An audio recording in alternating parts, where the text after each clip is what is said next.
대표님 여기 어딘가요? 여기 이제 나인원 한남 주차장이네요. 야, 살다 나인원 주차장 봐보네요. 성공했네요, 저. 여기 얼마짜리 집인지 아세요? 제가 알기로 한 최소 100억은 될 거예요. 최소요? 여기가 이제 한남동에서 제일 부자 아파트이기 때문에 제가 알기로 여기 지드래곤 씨도 사시고 뭐 유명하신 분들 다 많이 사는 걸로 알고 있거든요. 여기 오늘 누구 만나러 오신 거죠? 아, 여기에 또 유튜버 한 분이 사시지 않습니까? 누구죠? 터보832님이시라고 그분과 함께 또 이제 재미난 컨텐츠를 한번 좀 찍어볼까 해요. 많은 분들이 또 이제 상류층이나 속히 말하는 부자들의 생각도 많이 궁금하잖아요. 같이 얘기하면 재밌을 것 같다는 좀 생각이 제가 막 계속 들더라고요. 여기 보면 개인 차고예요, 이런 게. 아, 여기 개인 차고예요? 응. 내가 알기로 여기가 듀플렉스 구조로 해가지고 주차장에서 나오면 바로 집으로 직통 연결되는 라인이라고 하더라고요. 저런 거는 그러면 비싼 집 사시는 분들만 저렇게 할 수 있는 건가요? 제가 알기로 좀 더 비싼 걸로 알고 있어요. 어때요, 피디님들 이거 봐보니까? 저도 여기 살고 싶은데요. 쉽지는 않겠지만 저도 쉽지 않고. 지금까지 좀 여러 군데 주차장을 봤지만 응. 생각보다 좀 검소하신 분들이 많이 모이시는 그런 건가요? 것 같아요, 제가 봐도. 이게 지하 주차장인데 와 진짜 되게 고급스럽다. 좋은 것 같아. 지하 주차장 이런 게 있어. 들어간 입구부터가 백화점보다 더 고급스러워. 앞에 계신 분이 이제 터보832님이십니다. 이제 좀 팬분들이 워낙 많으시고 알분들은 다 아실 분인데 그래도 혹시 또 모르실 수 있으니까 간단히 자기소개 한 번만 부탁 좀 드리겠습니다. 그 자동차, 뭐 부동산, 미술 맛집 뭐 이런 등등 뭐 잡동사니를 다 하는 뭐 유튜버였는데 최근에는 부동산하고 자동차 그리고 요즘에는 좀 시사 위주로 좀 구성을 해서 네. 컨텐츠를 만들고 있는 터보832 채널 주인장입니다. 아무튼 터보님은 지금 현재 되게 어쨌든 누군가 봤을 때 상류층이라고 불리는 삶을 살고 계시고 그렇게 보는 분들도 있고 그쵸. 네, 그래서 네. 근데 저는 또 그런 삶을 원하는 사람이고 해서 이걸 중간자인 제가 터보님의 의견과 이 사람들의 생각을 같이 섞어보면 컨텐츠가 좀 더 풍성해질 것 같아가지고 네네. 제가 그걸 대변할 수 있는 사람인지 모르겠네요. 네, 그래서 오늘 주제는 대한민국 중산층의 삶. 대한민국에서 도대체 중산층은 기준이 뭘까? 솔직히 중산층의 삶이라는 게 너무 애매하기도 하고 해가지고 가장 궁금한 건 대부분의 사람들이 그러잖아요. 아, 그냥 평범하게 살고 싶어. 평범한 삶이 뭐라고 생각하세요? 대한민국 사람들이 생각하는 관념적 평범과 실제 평범이 굉장히 괴리가 크거든요. 우리가 생각하는 중산층의 삶은 대부분 매스미디어에 의해서 만들어졌다라고 저는 생각을 하거든요. 네. 근데 매스미디어에서 만들어진 삶은 서울 강남은 아니더라도 최소 30평대 아파트에 살면서 그냥 평범한 가구들 놓고 집에 중형차 한 대 정도는 있는 뭐 그랜저나 소나타급의 그 정도는 있는 사람들을 우리가 중산층으로 보통 생각을 해요. 관념적으로는. 그쵸. 매스미디어에서 보여지는 이미지가 딱 그렇거든요. 최근에 통계청이랑 이제 금융이랑 등등 해서 공신력 있는 기관에서 나온 통계들을 보면 네. 중위 소득 또는 그쵸. 중위 순자산 이렇게 얘기를 하는데 대한민국 중위 순자산이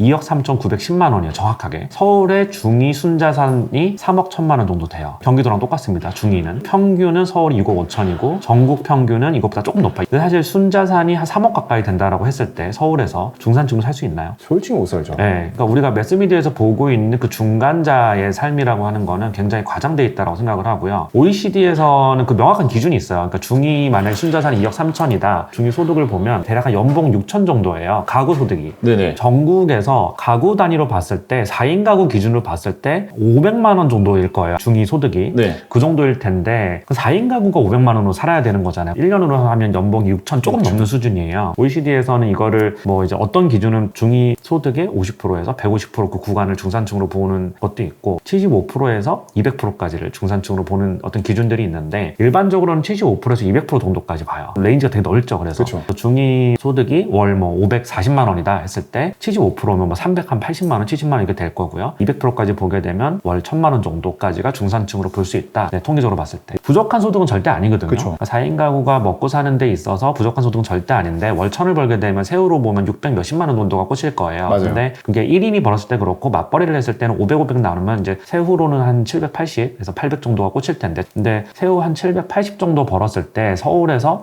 되게 넉넉하게 살 수 있느냐? 그렇진 또 않거든요. 진짜 중간을 보면 한 120% 정도 본다라고 했을 때 세전소득 한 600에서 700 정도밖에 안 되거든요. 근데 거기서 세금을 떼게 되고 4대 보험도 내야 되고 좀 공과금도 되게 많이 올랐고 많이 올랐잖아요. 지출 그쵸. 비용이. 그렇게 봤을 때는 우리가 매스미디어에서 봤던 그 정도가 되느냐? 쉽지 않죠. 어려워요. 이거 생각해봐요. 서울의 중위 아파트 가격이 10억 정도 돼요. 중위 순자산 3억 천이에요. 네, 맞아요. 근데 중위 순자산을 가진 사람이 중위 아파트를 절대 살 수가 없어요. 그리고 절대 못 사지. 그렇죠. 전세도 못 들어가요. 중위 전세 가격이 5억이 넘어요. 물론 여기다 대출을 받겠죠. 그럼 자기가 가진 모든 순자산에다가 대출을 다 때려받고 연끌을 해야 중위 순자산을 가진 사람이 사람이 서울의 중위 아파트에 들어갈 수 있다 이렇게 볼 수 있고요. 그런 것 같아요. 솔직히 저는 20대 때 그냥 열심히 살고 열심히 지내다 보면 30대에 그냥 아파트 작은 거 하나 있고 거기서 행복하게 살 줄 알았거든요. 네네. 그렇게 살고 20대 그냥 생각 없이 그냥 열심히만 살았는데 정신 차려보니까 30대 때 진짜 그렇게 살 수 없다라는 걸 딱 인지하는 순간 좀 현타가 많이 오더라고요. 아, 네네.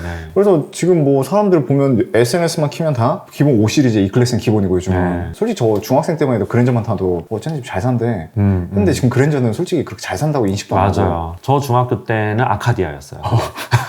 그렇게 보면 통계가 잘못됐다고 볼 수 있는 건가요? 통계가 잘못된 건 아니고 우리가 오히려 매스미디어에서 본 중간의 삶을 살아가는 사람들이 실제로는 상위 제가 볼 때는 10%에서 20% 사이의 사람들을 가지고 중간에 속한 사람들의 삶이다라고 착각을 하고 살았던 거죠. SNS 인스타만 키기만 해도 요즘 월 1000번은 뭐 내가 20대 때 30대에 월 1000 벌 수 있었던 방법 막 이런 후킹이 엄청 많잖아요. 그거 다 사기꾼이죠.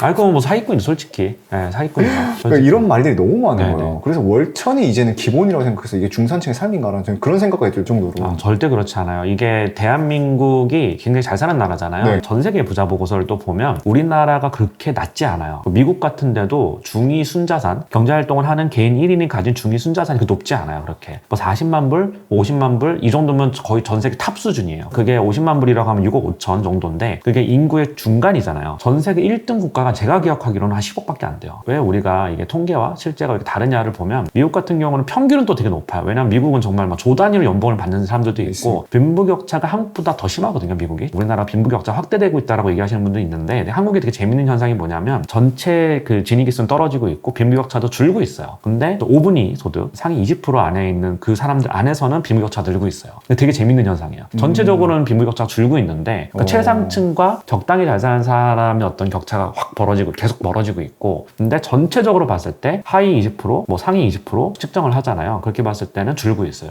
계속 그 최저임금의 영향 그리고 사회복지 지출의 영향 이런 것들이 커요. 정부에서 실제로 복지를 많이 늘려왔고 사회적 약자를 위해서 계속 지출을 늘려왔거든요. 그래서 우리나라는 빈부격차가 확대되는 나라다라고 하는 건 틀린 말이고. 그럼 대표님 아까 중산층 기준이 있었잖아요. 근데 우리나라가 3년 사이에 특히 서울이 집값이 미친 듯이 올랐잖아요. 미친 듯이 오르기 전에 기준으로 봤으면 그때는 중산층의 삶을 우리가 살 수 있었을까요? 그때도 힘들었죠. 이렇게 자산 가격이 폭등하기 이전에도 여러 지수들을 보면 평범한 사람이 대학에 졸업해서 서울의 아파트를 사는 건 굉장히 힘들었다. 근데 지금은 더 힘들어졌다. 이렇게 보시면 되죠. 81년생부터 89년생까지와 90년생, 91년생부터 2000년생까지 이제 막 사회에 나오고 있을 거 아니에요. 젠세대 같은 경우는. 그게 완전 달라요. 기회가. 그러니까 이게 사회 구조적인 문제라고 생각을 해요. 저는. 이게 지금 90년대생들이 막 삼포 세대라 그러잖아요. 그렇죠. 연애도 포기하고 결혼도 포기하고 뭐 일하는 것도 포기하고 뭐 이런 세대라고 하잖아요. 이게 이 친구들이 단순히 의지가 약하고 이래서가 아니라 기회가 달랐던 것 같아요. 예를 들어서 제가 83년생인데 제 주변의 동기들을 보면 서울 아파트를 산 친구들도 있고 못 산 친구들도 있어요. 근데 서울 아파트를 산 친구들은 자산 가격 폭등기 전에 정말 연끌을 해가지고 좀 버티다가 이번에 재개발이 들어가요. 근데 그 친구가 처음에 자본금으로 넣은 돈이 2억 5천 정도밖에 안 돼요. 나머지는 대출을 꼈고 처음 그 친구가 들어갔을 땐 요랬는데 이렇게 많이 올랐는데 제가 볼 때는 그때가 좀 마지막 기회였던 것 같아요. 일단 대출이 가능했었죠. 아리팍 34평 같은 경우도 2016년에 자기 자본 4억이면 살 수 있었어요. 16년에요? 네, 16년에. 4억이요? 네, 4억이면 살 수 있었어요. 제 아는 형이 그래서 샀거든요. 그때 대출을 그 형이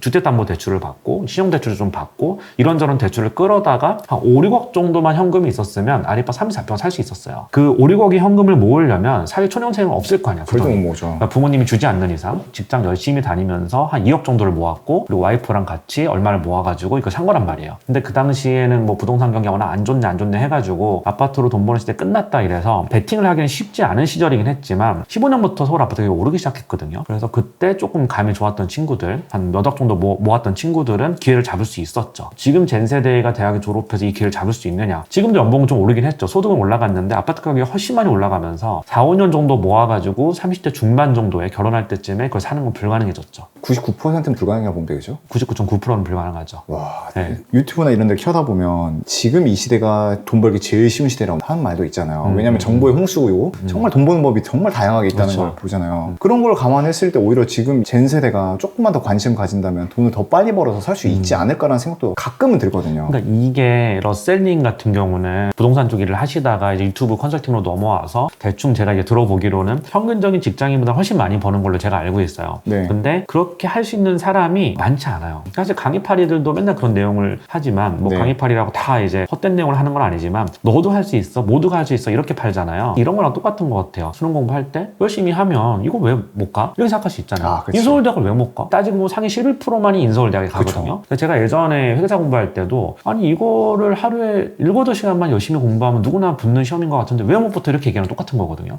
네, 그럼 못 붙는 사람들은 그냥 너희들은 바보고 너희들은 능력이 안 되고 또 보는 시야도 편협하고 이래서 못 벌었다라고 하면 여기서 이제 어떤 능력주의에 대한 환상 그리고 차별이 생기는 거죠. 그래서 사회 전체적으로 봐야 될 필요가 있는 것 같아요. 우리 사회가 가지고 있는 뭐 부라고 하는 건 한정돼 있는 거고 근데 그걸 나눠 먹는 거잖아요, 사실. 맞아요. 근데 거기서 나눠 먹는 거에 좀 발빠르게 움직여서 러셀님 좀 잘된 분들이 있는 거고 그런데 좀 센스가 없거나 정보가 느리거나 주변에 어떤 중고 집단도 뭐 잘 안 하거나 해가지고 이쪽에 미처 뛰어들지 못해서 계속해서 이제 그렇게 삶을 살아가는 분들도 있는 거. 근데 압도적으로 후자가 많죠, 당연히.